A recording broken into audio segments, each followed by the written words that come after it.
This podcast is proud to be part of the TalkSPORT Fan Network. TalkSPORT. Powered by fans.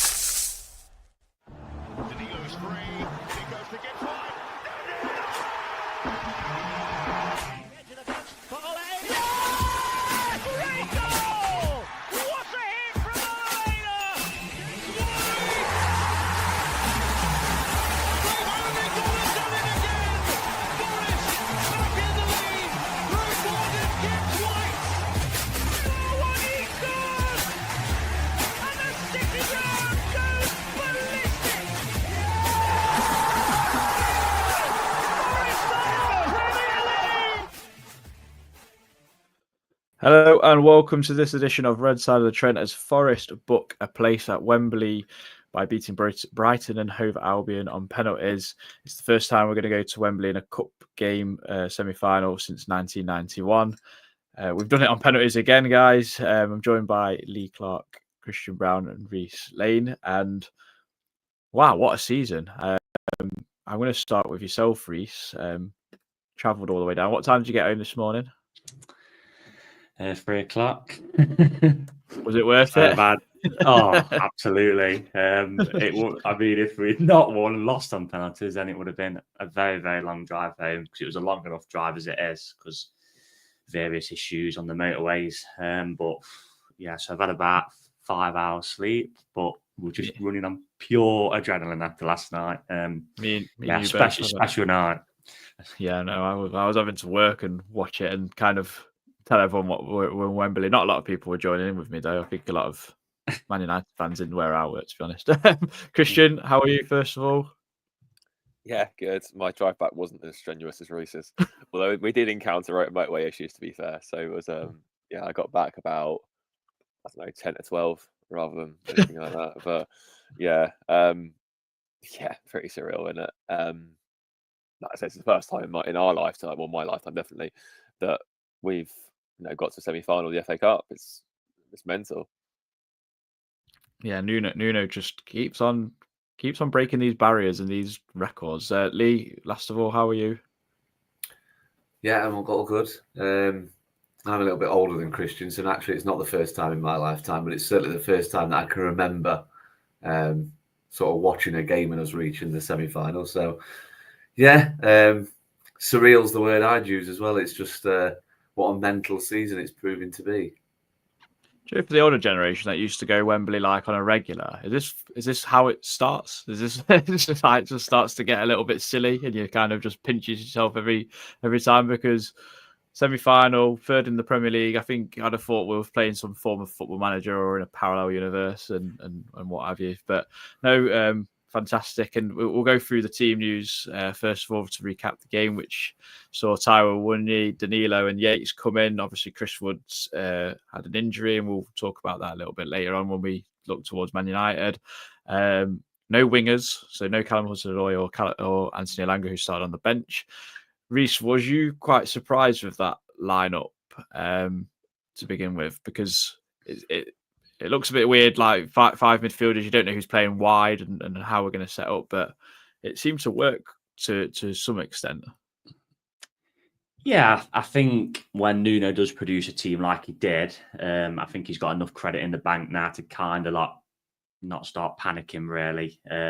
It was clearly a team that was probably set up similar to what went to Anfield. And then obviously Hudson-Odoi and Elanga introduced around the hour mark, which is what happened, and obviously try and nick the game. But I actually thought we played quite well with that team first half. It was just the few times when we just kind of needed that out-and-out winger. There was one time where it came out to Dominguez, who was superb last night, but he just couldn't pace away from Matoma and run at Estepinian. And whereas if you'd got Elanga, we would have been away that time to make a chance. But I thought we actually played well first half, and we went in at 0-0 at half time.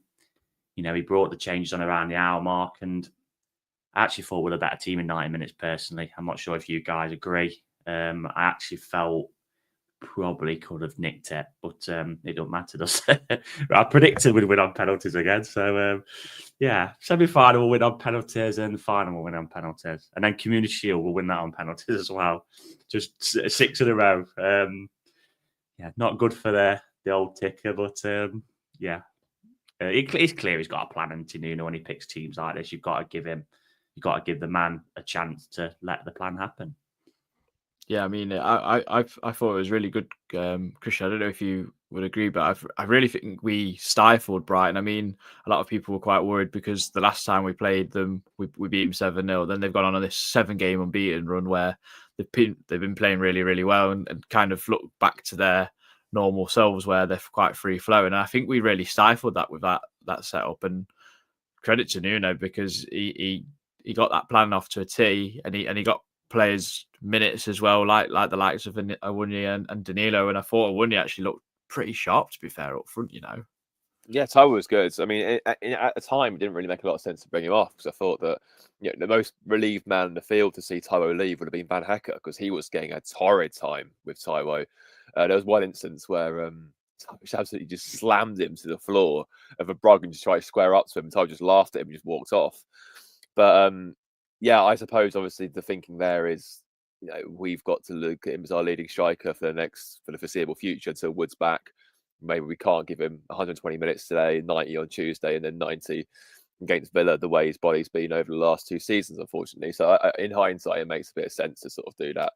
But no, I mean, like you said, Brighton have been in this mega run. They've, 6 wins and a draw. I think that draw was away at Man City as well, I think it was, since we've absolutely panned them. And they offered nothing. Offered absolutely nothing in 90 minutes. I think, the only chances they had came from mistakes. There were shots from the edge of the box. Obviously, I feel sorry for that poor guy's camera. It got obliterated by a Sapinen strike. But other than that, they didn't offer anything. And we completely controlled the game. I thought that the fullbacks, Aina and Williams, completely shut down Mitoma and Minter on the other side. And even when Odingra came, he didn't do anything against Williams either. So we just completely stopped that thing. The only time it really started to show was when Dominguez went off in extra time. And, that switch was suddenly on a lot more frequently when Jota Silva wasn't doing the same defensive work. But for 90 minutes, we were the better team. We had the better chances. But Bruggen made some very big saves, one from Taiwo, one from Elanga. The one from Dominguez is a bit unfortunate. He couldn't quite properly connect with it. And really, if that's a league game, we say, we've left with a point here. We probably should have won. And against a team that's like 1 point off Champions League places as well. So, I think at some point there needs to be this realization that we are a good side. We have decent depth options. We as fans know that some depth options need to be improved, namely in the wide areas. But in the midfield areas, especially, we're pretty strong there. Sangare didn't get a minute yesterday. And, again, that's a pretty good option to have. So, we're just riding this wave at the minute and long may it continue. Yeah, fantastic. And Lee, I've got to talk to you about one of the big incidences and actually a new experience for fans, especially you and Reece and Christian in this incident. So Peter Banks awards. Yeah, he couldn't hear a thing. Not hear a thing. Did you not? So obviously Peter Banks obviously awards the penalty. Yeah. And I've got to ask, and I'm pretty sure Reece and Christian, you can have this say yourselves because I know you probably weren't too far away from the actual incident itself, but Lee, we've been given a penalty that's been overruled by VAR, and the way it was explained was because it's not a natural way to tackle someone, and I was just a bit confused by that because surely, like if Mitoma catches Anderson with a trailing leg, it's exactly the same thing as doing it with his hand. Yeah, I'm a little bit torn on this now. I think at the time I personally don't want to see penalties given for that in football. I think we need to remember that football is a contact sport and the contact is very minimal. Again, this might be a bit of a controversial statement, but I just think if you're giving that as a penalty, you're probably going to have 5 or 6 in most games. I think what Mitoma does, I think it was Walcott that said it on BBC, and it's a good point. In sliding in like that, he's basically sliding in to make a block. He's not sliding in with any intention of playing any other ball. He's trying to make himself big in front of Anderson, essentially. So he does run that risk. The slight issue I have is the clear and obvious thing. Now I've seen it, I don't actually think it is a clear and obvious error because he slides and his elbow does take Anderson's foot, albeit minimal. I think if it doesn't get given, we don't get it from VAR. But once it has been given, the clear and obvious line makes it impossible to not give it us, if that makes sense. There is contact, albeit minimal. So the fact that the referee is giving it on the screen, that to me doesn't constitute a clear and obvious error because there is contact. But again, I do go back to my original point. I don't think, as a football fan, taking Forest's glasses off for a minute, I don't think I want to see penalties for that. I think it would have been very soft. Do I think a bigger club than us would have got it? Probably. We don't need to go into that again. But yeah, it's just very, very soft, isn't it? Let's face it. But it's just the issue of the clear and obvious stuff that I've got a bit of a gripe with. But yeah, I think, like I say, if you give it a penalty for that, once he'd given it, I'm thinking, I don't think it'll be overturned. I saw one replay and kind of thought, I'm not sure. But then in my head, I'm thinking, is there enough for VAR to get involved? And obviously there was. But yeah, we won in the end, didn't we? So it doesn't matter. But yeah, I'm going to stick by. I don't think football wants to see penalties for stuff like that. I think it's too minimal. And I'm not saying it has to be GBH for a penalty, but yeah, it's just there's too much doubt for me, I guess. I think my gripe with it is once he's given it, then that's one for me that you leave with the referee because we want to see less of VAR. Yeah, it is very soft. It's minimal, but he's given it. Would it have been overturned if it was at there and you got 30,000 Seagulls fans baying for it? Would it have been overturned if it was Liverpool, if it was Mo Salah? Probably not. But because it's Forest, it gets overturned, don't it? Like Lee said, thankfully we won, but I thought the referee was poor last night. I never thought he control of the game. Awful. And I actually thought he pandered to the crowd a lot of the time, personally. And I think he probably did in that sense as well. Because we actually had 2 shots, didn't we, in that incident? Yates went down as well. But look, thankfully it didn't matter. But we want to give power to the referee, but we want to get VAR in at every opportunity. So I don't know. It's Go on, Christian. I was going to say, like, it was one of those. I was pretty much in line with it, and obviously everyone around me jumped up and screamed. And me and Dad just looked at each other. I just went, "No!" Like it looked like he died from where I was. I was like, "There's no way it's going to be given. If anything, it's going to be booked for simulation." But then once the referee's given it, it's like, okay. I thought, okay, they'll find a way to overturn this. Having seen the replay they showed, because they put it behind us in the grounds, I don't think you can overturn that as a clear and obvious area because he's clearly caught him. It's soft, yes. And like the others touched upon, if that's United, if that's Arsenal, if that's Liverpool, whoever, there's no way that gets overturned. If that happens to Arsenal, Arteta chases that referee off the pitch. But because it's Forest, it's okay.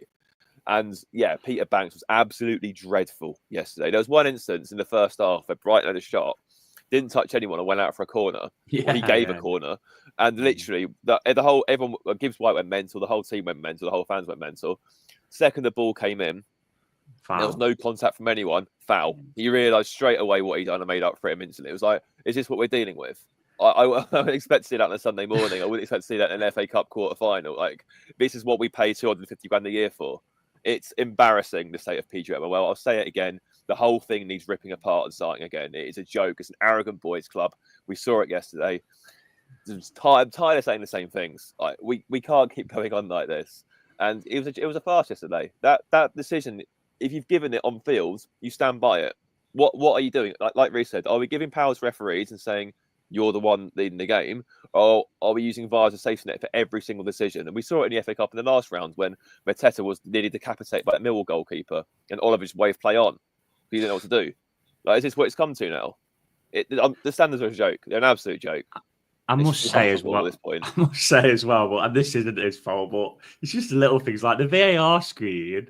He couldn't even get it to the right height, so he could look at it. He had to bend right down to look at it. And I thought, we in some like minor league or something here. I think the speaking, like Christian said, you couldn't hear anything. But you know what is. Why does he need to talk in that situation? The situations he needs to talk is when the fans need some explanation, like what has happened. You don't need to give an explanation in that situation because we know it's either a penalty, he's been fouled, or the referee's gone over to the screen and thinks there isn't enough contact. So the thing what got me as well when was he was when like bending right down. Yeah. So I was like, Jesus, what are you doing? Christ, When he went to the screen, honestly. though, you saw the Brighton players were looking at it, and some of them were turning away, like, "Oh God, that's going to get given." And the Forest players like gesticulating profusely, and he still comes to the same decision. No foul. It's like, well, you've given a foul, and there's contact. So I get obviously not every bit of contact can be a foul, but oh my words, he just had He actually waited a few seconds to give it as well. He didn't give it. Yeah, it wasn't like he just decided to give it. Good, like a few seconds before he pointed. So I wonder if he's thought, maybe one of the two, because there was two situations there, is a penalty. The first one's a non-start. The first one's never been a penalty ever. Yeah. The first like one, that's not even worthy of discussion on any podcast. He never touched him. The first, there's no. Banks was pretty bad yesterday, but there's no way on this earth he thought I'm going to give that second one because the first one might have been a pen. No way. It just wasn't. It just didn't even look. I'm just saying, it was a typical Yates. It was a typical Yates drop to the floor, wasn't it? That he tries to win everywhere else on the pitch. I just thought, as he thought in his mind, that one of the two probably will be a penalty, and he's just given it. But who knows? It doesn't matter anyway. At the end of the day, hopefully. Do you remember the first season? I think did Michael Oliver stick with a decision to give us a penalty against Bournemouth, wasn't it? Yeah, I'm just wondering if it was him. Does he just stick by his decision? It is what it is. It's gone now. It made no difference in the end, thankfully. But we've got to talk about Matt Sells' save, Reece, because from your end of the ground, I bet you'd have got a great view of it. But we all doubted him.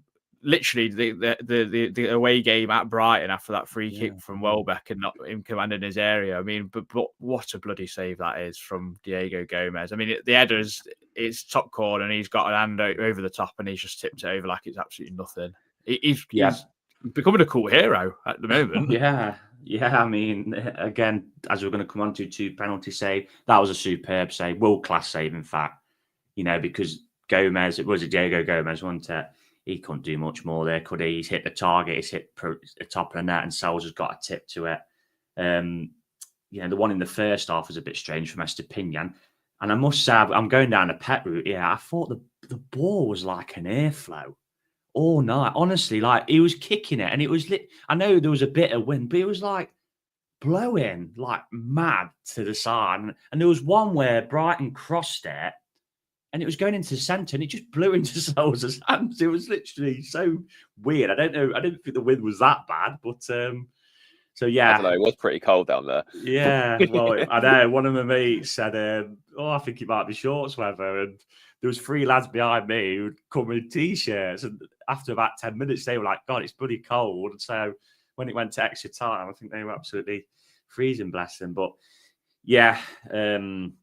Brilliant save that was, wasn't it? I must say, he's pretty much in the end won us the tie, hasn't he, with the 2 penalty saves and that save because, they were massive moments. And there's some like stick wanted from the Brighton game from a few fans and stuff, and you've always got to like chat about them when you're doing a podcast. But he's been superb this season, Sells. You can't knock him at all. And also good they actually got a game for Belgium as well. I know it's tough for him because Courtois is their number 1, but got a clean sheet for them as well. So a good week for Sells. Yeah, I mean, he's got a catalogue of great saves this season. I'm sure there'll be someone, or the Forest media team will do some sort of montage of it, because there's been some absolute pearlers this season. But Christian, was there a heart in your mouth moment when Brighton scored and it got quickly given offside, to be fair, or was you a bit unsure? There was a little bit, yeah. I didn't see the flag instantly go up, to be fair. I wasn't looking at that side of the pitch. The Forest players seemed pretty relaxed, and straight away it was very mute celebrations. It was like, okay, fair enough. Something must be wrong with it. And obviously, they showed the replay, and he's about a foot offside, give or take, when the ball comes in. So yeah, there was a bit like, oh no, but it was all right. But no, going back to that save, it reminded me, I went to Brighton when we lost 3-0 in that centenary year, or with the yellow kit, and De Vries made an outstanding save, very similar to that. And I was like, oh, it's like deja vu. Hopefully, it does have the same result. And then straight up the other end, that happens. But what I will give credit for to Nuno is, I know it came very, very late, and it came at a risk of Gibbs White, but putting Morasso on because I think had that game lasted 5 more minutes, they would have scored, because that switch was on every single time in extra time.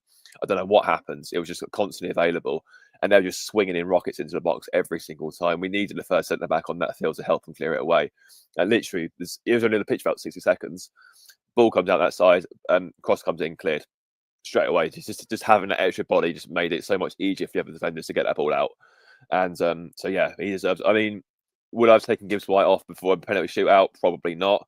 But those are the decisions that you live and die by, and ultimately it worked. Yeah, well, I thought Morata was coming on to take one at that instance, but Lee, we need to talk about like who did you think was actually going to be the penalty taker? Because obviously no Wood, no Gibbs White, but you got Anderson, Nico, and Callum Hudson-Odoi took one from the last round. So was you quite surprised to see Nikola Milenkovic and then Yates obviously take one in the end? Milenkovic, no, because he took one against Newcastle, I think, didn't he, in the Carabao? I couldn't tell you. I can't remember that. That's a great quiz question, by the way, for the end of the end of the season. I'm sure. I feel like I've seen him take one for Forest, and I don't think he's taken one in the FA Cup. So I think it must have been that Newcastle game. And I remember thinking at the time that was a pretty good pen, a typical centre back pen. Probably all sorts of comments now saying, "What are you on about? He didn't even play in that game." But no, I wasn't surprised with Milenkovic. I actually thought it might be Elanga, and I don't know. I just half anticipated Murillo might just be sent up to, as I called it when I was watching it, just send Murillo up so he can bang it in. But yeah, I was a bit surprised it was Yates, just purely because he's been on the pitch when we've played in other penalty shootouts and he's not taken one. So whether he's like been down as the 5th or 6th taker in the past, I'm not sure. But yeah, I was a little bit surprised that it perhaps wasn't Elanga or potentially Murillo. Yeah, we'll go through them. I mean, we'll go through the misses mainly as well, because this is so. I said this to you guys before the pod. I says this is such Portugal 2016 vibes of cup football, where we only won one game in 90 minutes, and they did that in that Euros by beating. I think was it Croatia? Could you say, Christian? Or someone like Wales that. They beat, wasn't it? Wales in 90 minutes. That's funny, wasn't it? They had this magical run and just felt a bit in the semis against Portugal, but yeah. He did lead, by the way, took the second one. So it was Hudson-Odoi, Milenkovic, Nico, and then we'll not mention the other two. I mean, Reece, Joe's Jack Insherwood's stepping up. Actually, I said this in the break room, and I just had this feeling. I said to someone, I said, local lads always miss against us. And I just thought about that Joe Hodge against for Wolves against us in the first season. I thought this seems to be a bit of a theme, and I just said it because I was like, local lad, he'll miss, and Sol's pulled off a great save to his left hand side. Did you think Joe Nico's walking up to that? Do you think that's a goal or not he's going to miss straight away? I feel so sorry for him because that's such a superb season. I just always think going high is such a risk. But he's done it pretty much for every penalty he's taken, I think, for us. Yeah, I mean, first of all, that Hinshelwood pen was a shocker. I mean, I know Sells has saved it, but that's just if the keeper goes that way, he's going to save it into no pie. He tried to roll it, and then you're thinking, yeah, Nico Williams, who was absolutely superb last night. Again, the only one I think a dinger got by him once is when he got booked, but he was absolutely brilliant last night, Nico, and that was obviously gutted for us and gutted for him that he missed it. End of the day, if you've got a certain technique, what you're practicing on taking penalties, you believe in your technique. You know, they always say, make sure you're sure, don't you, when taking a penalty. And unfortunately, he's just ballooned it, hasn't he? He got the technique right. He's just put too much loft on it because he's gone for the whip ante into the top left corner. And then you're kind of thinking at that stage in the ground, it gave their fans a lift. And the fourth penalty, I think it's something Bobby Robson used to say, was that the fourth penalty is always the most important. And that's why Pearce took one at Italia 90 against Germany, because he was taking them for Forest. And he was like the main penalty taker, really.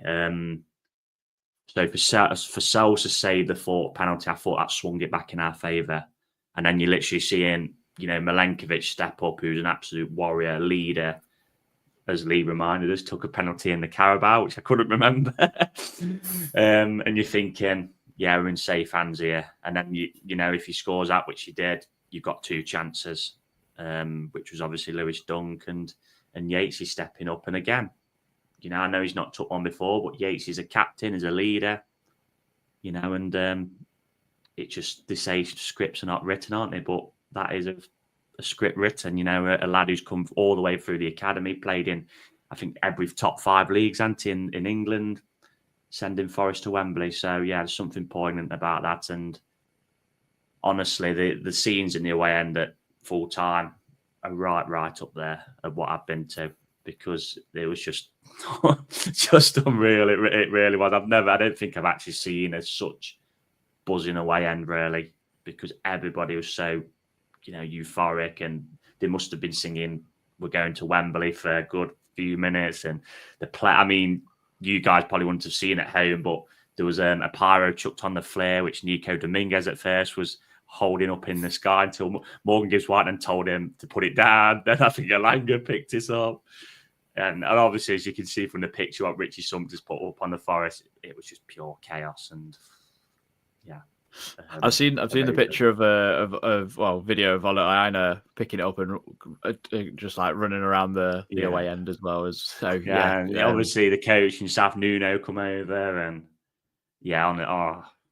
if you could bottle up that feeling, that's what you go to football for. It was just absolutely incredible. Yeah, I mean, Christian, we've got to give credit to Sells as well, because he's took a kind of a note out of Bree Samber's notebook and stood down the middle for that 4th penalty, because that's extremely, like, it's brave really as a goalkeeper, because when do you expect a player to put the ball down the middle of the goal, especially when like it's at a crucial point where the tide could swing back in Brighton's favour at that point, really? It's a good question. I mean, I think I saw someone say that when the higher the stakes go up, the more, like in the shootout, say for example, like how you approach a penalty in the 3rd round of the FA Cup is going to be very difficult to how you approach one in, say, the quarter final. And because obviously the pressure is much higher, the stakes are much higher, etc., etc. I think I saw someone, I can't remember who it was, maybe some goalkeeping coach and some analysis said that when it comes to that kind of moment, players will more often than not go to where they're used to going. They won't try and deviate from their normal routine. They'll just go with what they know, because that's what they trust and whatever else.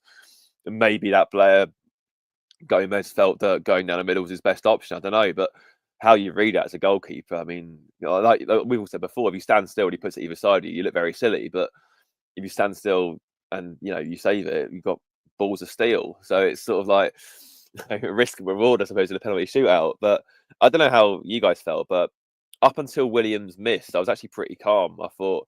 But then that immediately subsided. Any sort of like anxiousness just went as soon as Sells saved that. I was like, all right, this is ours then. We got 2 bites at a cherry now. We won't screw this up. Going by what we've seen before. I mean, you can talk about Forest PTSD. You can talk about Forest being, you know, charity FC or whatever else. We might see that on Tuesday against a very poor Man United side, for example. But when it comes to penalty shootouts, we've, with the exception of Newcastle, who went on to lift the cup, so maybe it was talk about written stars moment for them. You can beat Forest on penalty shootout, maybe you deserve to win it. I just felt once that momentum swung back in our favour, I was like, we're not letting this up. This is ours. It's just a matter of when now. But what did you guys sort of think? Not sure. I tend to agree with that. I think in space of 2 pens, I'd gone through every emotion that I've ever had as a Forest fan. So when Williams missed, me and the missus like both collectively went. He was walking up, and I went, right, this is it now. This is our chance. Score this, we win. Game over. Happy days.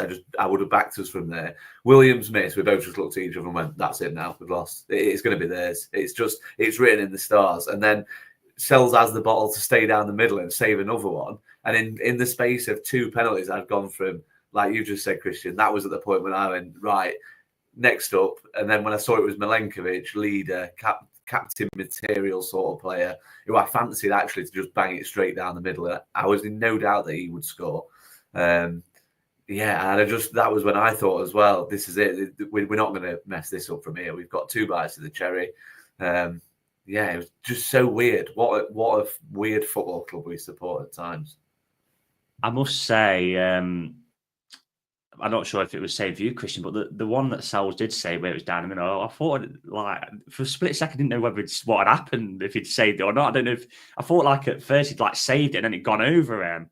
But it just like, because it was just such a weird penalty, wasn't it, really? When you see a keeper stand down the middle and save him, it is a bit strange. And it obviously happened. And then you're like, has he saved that? And then obviously you see him celebrating because you couldn't really see where the ball would have gone. God, what we say about momentum swings. I mean, all the momentums with Brighton and a kick of the ball and the momentums with us. And like Lee said, when you see Milenkovic come forward, you're thinking, yeah. And obviously then as a fan, you're thinking, well, who's going to take our fifth? Obviously after Dunks scored for them. And then you see our captain coming forward. I thought Yates would score. It was just reminiscent for me of Eric Dyer's penalty against Colombia for England. Just enough power to get it under Verbruggen. He actually got a bit to it, didn't he? I think he might look back and probably be a bit gutted. He hasn't saved it from a keeping perspective, but the power just took it in. Yeah, and then the scenes, unreal. So I actually thought when Milenkovic stepped up, I said to Dad at the time, I was like, he's going to hit this so hard. The goalkeeper is going into net with the ball. There's no if, buts, or maybes. This is nothing but net. What's funny about Milenkovic is that if they wouldn't have had a penalty save down the middle, I actually think he would have gone down the middle. Perhaps just because they'd just had one saved, I think that might have changed his mind. But who knows? So, Joe, when you said about him saving it down the middle, it was a bit weird. I had that exact same feeling when Samba did against Tottenham and Norwood. Because I was like, what's happened when he's down the middle? Was it Hurahan? Sorry, not Norwood. Yeah, because obviously he didn't move. Yeah, but still like a very forearm, didn't it, hit the ball? Just still very strange, like that kind of thing. I don't know why, but it is very odd. But yeah, no, absolutely. When Yates is stepping forward and I'm watching that at work, I'm just kind of going, well, it's either written for the Yaters, as we call it, or the lovers of him. And to be fair, like as much as he has been Marmite for a lot of people, and on this podcast we've been good and bad to him. It's an absolute battle for anyone to go and step forward and take it, especially like someone who's come through the academy, he's the captain, and we've all gone like, why has he not taken one before? Maybe he's been the sixth one in the past couple of rounds or whatever, but fair play to him, he's deserved it. He's had an incredible season. We've had an incredible season, and rightfully so. What a weird football club. Where is our documentary? Can I just say as well, there is absolutely no Forest fan out there who hates Ryan Yates. There isn't. It's nonsense. It's just basically a way to degrade people's opinion on him as a footballer. There's absolutely no Forest fan who looks at a lad who's played for us, I think, from 8 years old, come through the academy, played at every level of English football, got us promoted as vice captain, actually had a hand in the goal as well by, making sure it hit Levi Cole's shin. Now played in the Premier League for 3 years. I know obviously he's out of his critics in terms of his performance, but he's literally the typical player you want as a fan to look up to. It's a dream for a fan what he's done, isn't it? So just not as a person, there's absolutely no Forest fan who hates him at all. It's just an opinion on his ability, and he's proved people wrong time and time again, hasn't he? And what people might prefer as another centre midfielder, Dominguez has got the shirt at the minute, and he's been absolutely superb last 3 games for me. That's just opinions. There's nobody out there who can say, well, I don't like him as a footballer. He's an arsehole, can he? He's literally like nicest guy ever. So it was, yeah. If you could wrote a script and said, who do you want to take that penalty to send us to Wembley? It's Ryan Yates. Every Forest fan would say Ryan Yates without a doubt. Yeah, I'm going to jump in there as well. I think sport is about moments like that yesterday. It wouldn't have felt the same if it was any other player taking that 5th penalty. Sport and in general is about moments that in 20, 30, 40 years' time, you can look back on and say, can you remember? Not to discredit him. Ryan Yates might have played for us his whole career, and there's nothing wrong with that. But players such as Milenkovic, Murillo, Gibbs-White, they're going to go to bigger clubs. Let's face it, they're going to go right to the top. Elliot Anderson going to go right to the top. It's not going to feel the same when you look back on yesterday. If it's any other player taking that 5th penalty, that's a moment that Ryan Yates, for all his services given to Forest, and this is me saying this, who I get pelters for the stuff I say on this podcast about Ryan Yates. it wouldn't have felt the same if it was any other player. For everything he's done for Forest, for every game he's made, every appearance he's had that's not been successful, for every game he's had in that promotion season that's got us to where we are now, that's his just reward yesterday. No player is more deserving of that moment than him. Yeah, he bloody deserved that moment. Absolutely, no one can take that away from him. And if you are trying to take that away from him, bloody hell, then you've got there's no one out there in the place of your heart, because there's just nothing there. Obtuse, is it? Jesus. I hope not. Anyway, I was saying yesterday that is his legacy moment, isn't it? I mean, who's the first person that sent Forest into a semi-final of the FA Cup for the first time in 34 years? Ryan Yates. Like, it doesn't matter what he does for the rest of his career now. I know, obviously, I saw someone piped up and said, "Oh, well, what about this, and this?" So I was like, "Yeah, okay," but none of those moments were as meaningful as that. Like, pushing Levi Colwill doesn't, you don't get any credit for that. Or bossing McAllister, it's one game. To actually have something like that to your name, that's mega. Like, you've sent your boyhood club to Wembley in a semi-final, 2 games away from winning the best cup competition in the world, and it's on your right foot. That's special. No one will ever take that away from him, and good on him. He thoroughly deserves it. If he left the club tomorrow, which obviously not going to happen, but he'd probably leave as a club legend for what he's done. Like I said, he's like, that's what you dream as a fan, is to play for Forest's academy, come through the ranks. You play for God, how many games? I'm not sure. He's played for the first team. That must be a couple hundred. Captain the side, got us promoted after 23 years in the doldrums. Now sent us to a Wembley trip and FA Cup semi-final, and that isn't the end of it for me. Like, obviously the Wembley trip's absolutely brilliant, but this cup is very open now. We're 2 games away from doing it. Job's not finished. The job's not finished. No, the job is not. But we're going to Wembley as we did against Huddersfield, not for the day out. We're going there to win, and we want to be back there in the final, because you look at, I don't care who gets through, who we draw, even if it's bloody Bournemouth. On a one-off game, Forest are capable of beating any of the teams left in the draw. So, yeah, we'll take it one game at a time, as someone told me this morning, not to get too giddy. But, we're in this cup now to win it for me. So, yeah, we'll see.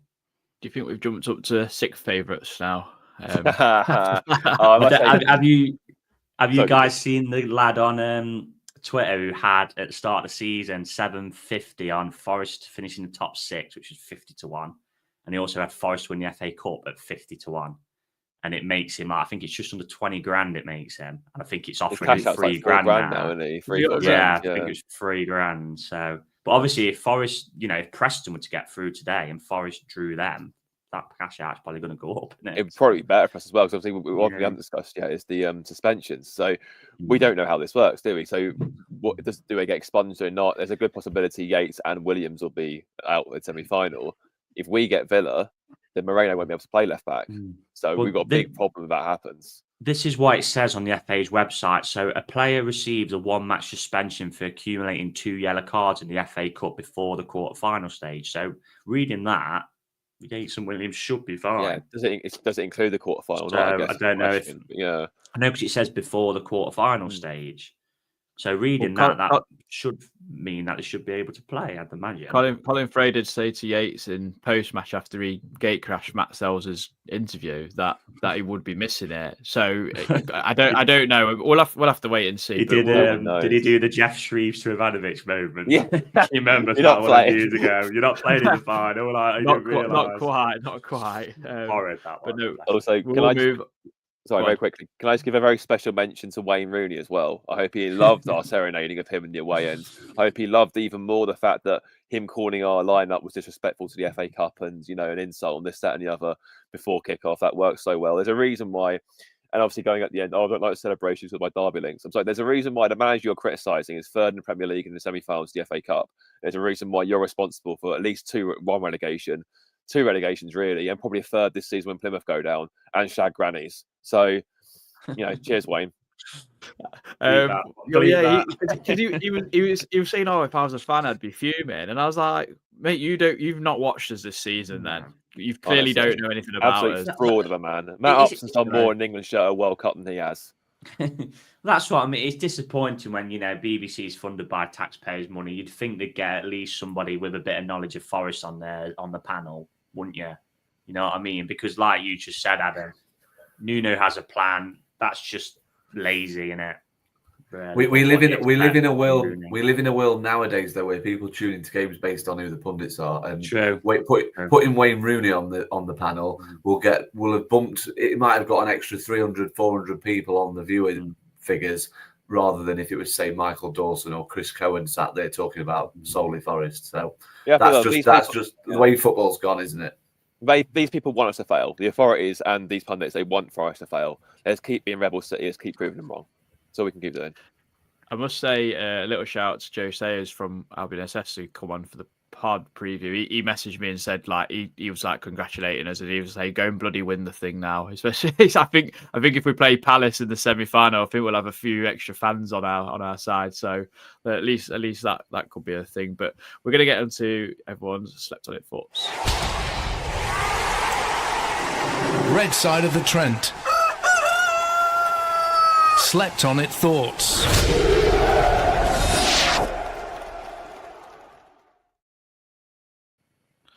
Right, thank you very much for everyone getting into this. So we've got Alex, Matt Sells, and to think that chant started with me and Adam singing it on our own at Bournemouth. Sorry, brilliant tonight. Was a bit weirded out by no wingers, but the gaffer knows best as usual. Wembley bound to see you boys there.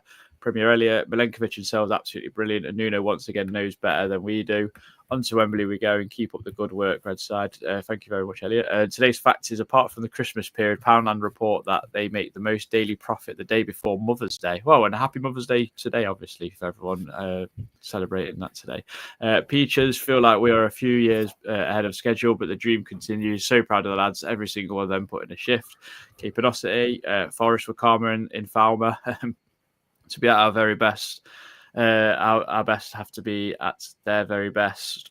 Okay, all out, very all out. Didn't start today, but we did enough. The mentality at penalties is a credit to Nuno and the players. It is a genuine sword of Damocles hanging over our opponents. I have no idea what the sword of Damocles is, but you know, Ian, I said to glorious supporter pals when we came up, the worst thing the Prem ever did was let you. Gang of clubs, let us into your gang of clubs because we ain't here to mess about. Make up numbers and be a nice away day for you lot. With Mr. M, we're here to take over the gaff duck, and that's what we're going to do. Sarah, something special is brewing. And last of all, Snowball Pete, what a result. Bar a few moments in the first half and extra time.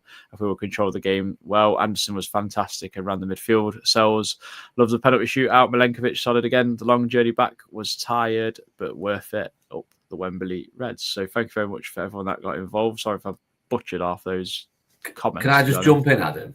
Can I just jump in on Elliot's stat about Poundland? I was in Tesco yesterday. I can absolutely see that stat being right. I was in Tesco yesterday morning. I'm going to digress a little bit here. It was absolute chaos. I've never seen Tesco so busy on a random Saturday morning. It was ridiculous. The shelves were empty. There was people everywhere. And during supermarkets, why do people do that thing where they've paid for their shopping, then they get to the doors where people are trying to leave and they decide to stop and have a chat with someone and put their money away or put the receipt away? It was ridiculous. It was absolutely chaos. So, Elliot, I can totally see Poundland's stat being spot on. It was I've never seen Tesco like it. It was chaos. Best when you're going down an aisle and it's just having a chat with a trolley in the middle and you're like, can I get by, please? Like, I'm trying to shop here, you know what I mean? That's my grumpy old man comment for today's pod. What a podcast. We're talking about Wembley. Unbelievable. Penalty shootout. I've been wanting to get off my chest since yesterday, so thank you for the podcast for giving me Elliot is bringing a thing to the podcast that we never knew we needed. So, you know, long days are gone of my biscuit chat. We're now talking about Tesco and FA Cup semi-finals and being third in the Premier League. But we're all going to get back into...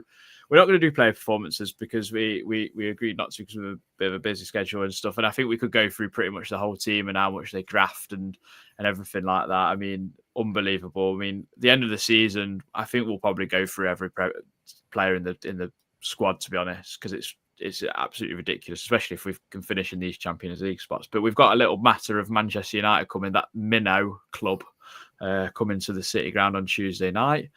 I'm going to start with yourself, Lee Clark. Thoughts about that? And obviously, the team selection yesterday probably favours a little bit more for Tuesday, because I think only Alanga and Callum Hudson-Odoi and Owunya played about an hour yesterday. It's only Morgan Gibbs White that played nearly the 120 minutes, but I'm sure like several ice baths will sort him out, because you know what he's like. He just gets up and goes with it. And I have to say, actually, I forgot to mention, Ryan Yates' sprint for the celebration was possibly the fastest I've ever seen him run.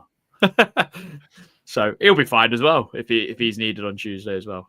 Someone put I think for Italy. Can you remember them years ago when he scored that goal? Yes. Yeah, it was like shaking in the hands. Yeah.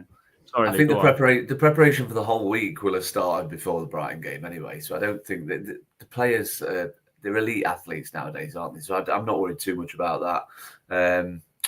Yeah, like you say, Elanga and Hudson-Odoi were used from the bench. So they didn't play a full game, and there's other players as well. I think, I'm not too concerned about the fatigue and that sort of stuff. I think it'll be reverting to type with the 4-2-3-1.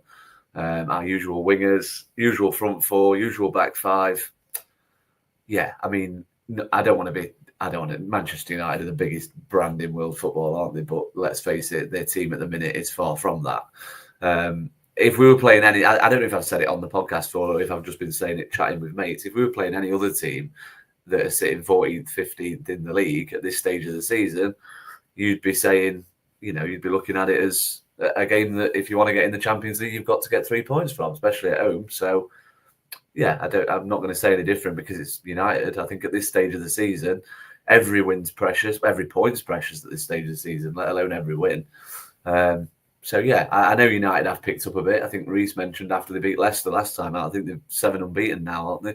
But they have drawn 4 of those games. So it looks like they're a little bit more organised than they perhaps were when we went to their place. But, yeah, I'm quietly confident. Bro, Christian, are you quite happy if Taiwo starts on Tuesday night? Do you have any qualms about that at all? No qualms whatsoever. Sorry, the mute button was stuck there. No, Taiwo against Delit. He called it there and then. Like, he's got no chance. I've got no issue at all. I thought as well it's quite interesting that I felt Brighton were completely unprepared for how we set up, because one of the reasons why Van Hecker kept struggling was we kept popping it in behind him, and Taiwo just kept sprinting onto it. We can't do that with Woods because Woods just not that kind of player. You work the ball into his feet, whereas with Taiwo you can send him down chasing and he'll run after it and make things happen. And he did that to great effect, I thought, in the first half, to be fair too. Yeah, I've got no issue with him at all. Starting a game. I think that it's weird. Some of the way we speak about Taiwo, we speak about him like he's some sort of like pub league player. It's a bloke who scored like 10 plus goals in the Premier League. He's a bloke that kept us up in the league. I think even last season we got 6 in 20 something. No, he probably would have got 10, 15 had he not got injured again. Which again was the club's fault more than anything else, where we clearly played him as unfit. I thought he did all right yesterday. I've got no issue at all with him starting. I think he'll cause United defence a lot of problems. He offers something completely different. No defender is going to enjoy marking Owunya because he's like a magnet to chaos in the box. I don't know how he does it. The ball could like hit 5 people and he'll just be there. It'll just glue to him and he'll find a way of getting a shot on goal. His sharpness will come in time. He hasn't had a lot of minutes. I felt the last few games he's looked particularly more up to speed than he has been recently. And yeah, I thought against Brighton he was more than fine. There was no issues with his performance. So yeah, the issue is just whether Forest do a charity FC special. Is it a case of after Lord Mayor show, so to speak? Because like we've said in this podcast before, we should be beating these. I'm sorry, like if you take away the fact it's Manchester United, you're looking at a team 13th, 14th in the league. They've been a car crash all season. They haven't got a good squad. They've got a very unflexible manager in terms of tactical approach. We should be beating them. There's no if, buts, or maybes about it. And but people think, oh, it's Man United, and it's this, that, and the other. They're a joke. They have been a joke all season. They continue to be. Well, so Jim Glazer's there running things now, even more so. So, what's he going to do if Forest beat them? Sack the bloody cleaner. It's just the way they've been this season, and then suddenly they're so broke they can afford a £2 billion new stadium. Laughable. But no, we should be beating them. Whether we do or not is another matter. I'm more concerned about the fullbacks. Obviously, Williams and Nina both played 120 minutes. Dominguez played 90, but may as well have played 190 with how much he runs. It's things like that Nuno's got to sort of keep on top of and balance. But even Morello, Morello having that long playing Wednesday morning, like UK time, flying back to the UK and then playing 120 minutes yesterday. He was blowing Murillo off about in extra time. You could see it when he was marking corners. He was absolutely shattered. So we'll have to see how that all transpires. But yeah, in a one-off game of football, I would absolutely back Forest to beat Manchester United. To be fair, I think these next 2 days will just be recovery and maybe and tactical kind of way. The thing is, I think, Joe, when we're doing so well, I think like the adrenaline and then like that gets people through. I think with teams, you talk about players where they play through injury because of how well the team's doing and the need to keep going basically, and then they just the rest comes later on kind of thing. So I'm sure that's kind of going to happen. Reece, do you expect any major changes from what we've been playing in the league recently with like how Christian says the 4-2-3-1? I feel like that will help us a lot more anyway with giving Taiwo more chances from wingers and everything else anyway. Yeah, I think just to touch on the training, that I mean, it'll be recovery today, won't it? And then maybe a light one Monday. But Nuno will probably say, we're playing games, we're in a rhythm, we're playing well. You probably don't even need to train, don't you? You need to really train if you're struggling and you've got to work on stuff. There'll be a few tactical tweaks, but we're in a rhythm and, you know, the lads know what they're doing and know Nuno's plan. So it's like, we'll go out and execute it. So, yeah, it'll be an interesting game. I mean, Man U, 7 unbeaten if you want to say that, but the only team that played of note in that run for me is Arsenal, and Arsenal are very workmanlike in my opinion. I'm just looking at the games now. Last 2 they have won convincingly, but one was against Leicester. No comments. And then Real Sociedad down to 10 men. I'm not sure where they are in La Liga. 2 penalties as well.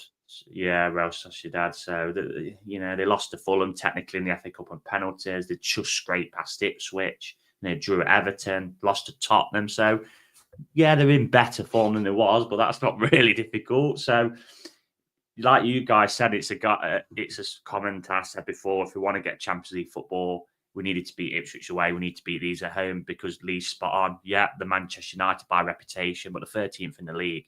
And they're a very average team, and they have been for a long time. We know this.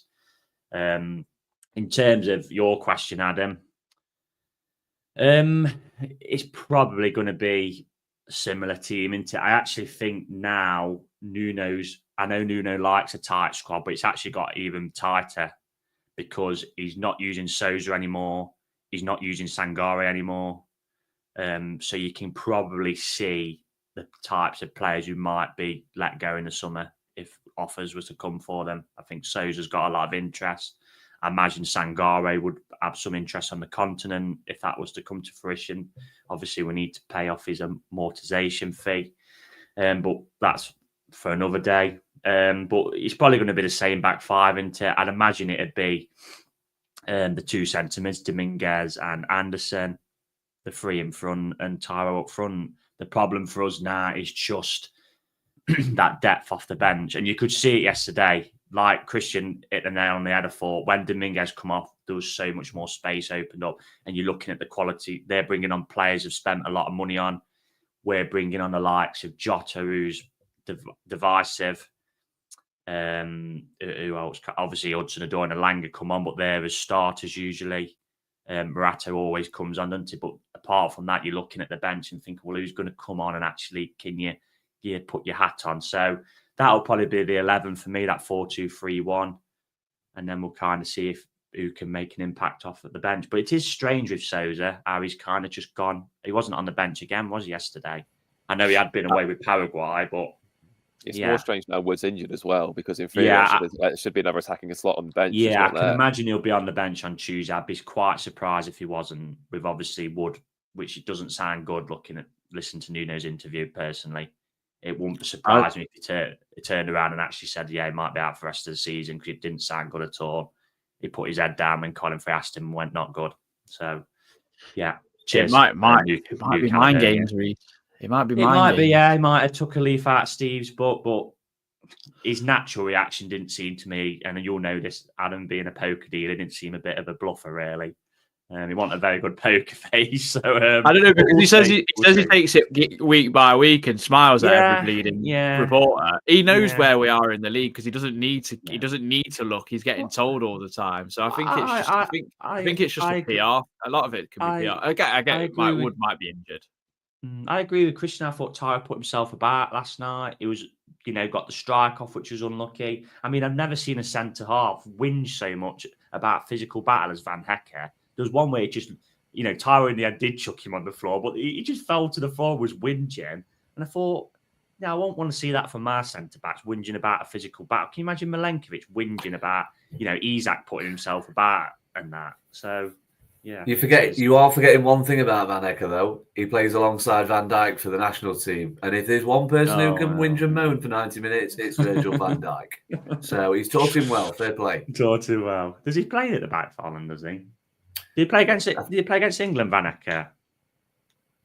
In the semis? Yeah. I don't know. He might have done, yeah. No, Ake would have played. I don't know. It doesn't matter. Who cares? But yeah, no, I want yeah, Man United, I think, just stop Bruno Fernandes. You kind of stop anything that they can do at all because they are literally a one-man team. Without Bruno Fernandes, they are getting relegated this season, Man United. They're absolutely abysmal without him. You have seen the bottom three this season, haven't you? Yeah, no, but honestly, he's carrying Man United like Steven Gerrard used to for Liverpool, except at least Liverpool would finish a lot higher than what Man United are doing this season. This is an absolute shell of a club that we're playing on Tuesday night. And I mean, I'm hoping we're 3-0 up within like the first half and we could just take players off and just take the piss, to be honest. I'm not going to lie. And we're capable. We are actually capable of that. We've shown that this season. We've defied a lot of the odds. We're defying ourselves a lot. We keep saying, when is the bubble going to burst? And it just keeps getting bigger and bigger. And long may it continue. But let's get a score prediction off each of you. Lee Clark, start yourself. And no 2-2 draws, please. Thank you. No, I do think there'll be goals. I'll go 3-1 Forest. Lovely. Christian Brown. Yeah. I'll go 2-1 Forest. I get the feeling that we have this weird tendency to let terrible Man United players score against us. It's like Anthony, Hoyland. It'll be this week. Yeah, it'll probably be Casemiro, Dallo. It's Martial. We've had this. Fred. Don't forget Fred. Yeah, don't forget Fred. Yeah, for every like Fernandes, like and Rashford, you can sort of take down the chin. Fair enough. But we've seen Leeds jokers. It's like, oh, for God's sake. So it'll probably be like Xerxes or that Hoyland. I don't know, the next Maldini and Aiden Heaven, as they call him, or Mainu or someone like that. But yeah, like honestly, you'll never see a fan base apart from the Australian cricketers who hype their own players up more than Man United's. It's just laughable. And I saw one of them say, "Oh, our signings have been hit." I was like, "Why are you 13th then?" But never mind. I'm gonna go 2-1 Forest. We'll let some charity goal go in, but I fancy just get a job done still. Yeah, Reese, I know you might be doing a preview with Gaz, who's been on before. I mean, does he want to come on? Well, he's just had a baby, bless him. So yeah, no, he's a nice he's a nice, not him, obviously, partner. No, he's a nice dad, and he'll be honest. Like, I'm with Christian. I think 2-1. I'm just hoping, obviously, playing. Such a long game. Obviously, last night doesn't catch up on us, but 2-1 Forest, and probably will concede to Fred the Red or something like that, or whoever. Some player they've got who's going to be shipped out on loan to La Liga or something like that. Yeah. As long as it's in Maguire. I'm going more convincing. I maybe it's the crest of the wave I'm riding sort of thing, but I just think we're in such rhythm and everything else. I know, like, yesterday wasn't like vintage Forest of late of attacking because we had a game plan against a team that liked to play football through the thirds and everything else and all that jargon. I think we'll put Man United to the sword. I think we'll beat him 3-0. I think it'll be a non-contest. I generally think Taiwo. This could be the game that Taiwo gets his season on track, really, and takes the opportunity of Wood being injured. I just hope Wood's not injured for too long. the fact that he was walking around and everything tells me that it might not be as bad as it. He might be back by Villa or with the game after, which is fine. We need to rely on Taiwo. We know what he can do. Christian's reiterated it many times that he can score goals given the opportunity, and I think with a more confident players behind him, I don't see why he won't get chances to score goals. So I actually think he'll score Tuesday night, to be honest. So yeah, hopefully it's a win and a win for all of us. I hope we've all predicted wins on the prediction league because we are top. That's another thing to try and win this season as well. But no, not bad to say we're the miserable buggers, is it? Eh? Forest focus. Dear me. Such negativity coming into the game yesterday. Oh, we're going to lose 4-2. We're going to lose 2-0. Negative one to come to the race. We had the clean sweep. Clean sweep. Yeah, we also forced to get through. Yeah. I know. I was like, people were singing 7-0 in the way. I know, like, oh, they're going to. Tim some of the fans put like 7 fingers up to Verbruggen every time he turned round as well. He was just laughing about it. But yeah. Just before we go and spend the rest of our days with our mothers or whatever we're doing on Mother's Day, is there any other business, any other Tesco business, Lee Clark, that you want to talk about? Or no, but I would say Happy Mother's Day to my mother, but she has buggered off to London. So yeah, free afternoon. In advance. I'm going to go and watch. I think I might go and have a look at the Mansfield Sunday League Cup final because it's a bit windy though, actually, so I'm not sure, but I'll see. But yeah, isn't it great being a Forest? It just fills your weekend with so much positivity when you get a good result, doesn't it? And I don't know, I think everyone's kind of expected to get that little prick in the bubble. But no, it's just not coming, and it's bloody lovely. Well, see you all Tuesday for another romping. Let's give it to them. That would be. Imagine you saying this a couple of years ago. We're going to do the double over Man United. Dream, wouldn't it? Yeah. Oh, actually, I've got one on a more slightly serious topic. Regular sort of pod listener / contributor, Nick Kempfell's just had some rather awful news. Goes without saying, all of us wish him all the best and during a very difficult time. And yeah, hope you keep him well. No, yeah, we'll wish you best, Nick. Reece, any other business?